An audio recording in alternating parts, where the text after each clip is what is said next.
বাবা। সে বলে তাই, তাহলে তোমাদের ইমামকে ডাকো।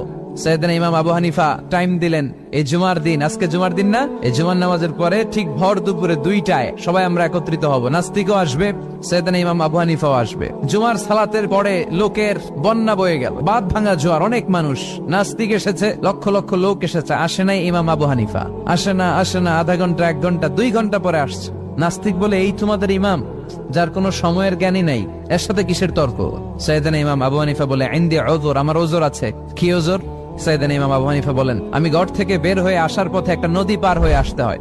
আজকে এসে দেখি নদীর মধ্যে কোনো মানুষ টানুষ নাই, নৌকা নাই, মাঝি নাই, কিচ্ছু নাই। তো হঠাৎ দেখলাম পাশে বিশাল বড় একটা গাছ, এই গাছটা এমনি এমনি 2 ভাগ হয়ে গেল। হঠাৎ গাছ থেকে এমনি এমনি লম্বা তক্তা হয়ে গেল, এমনি এমনি তক্তাগুলো জোড়া লেগে নৌকা হয়ে গেল। আর নৌকা আমার সামনে আসলো, মাঝি ছাড়া, লগি বৈঠা ছাড়া। আমি নৌকায় যেয়ে বসলাম, নৌকাটা আমার নিয়ে টান দিয়ে সাঁ করে ওপারে নিয়ে গেল। তো এই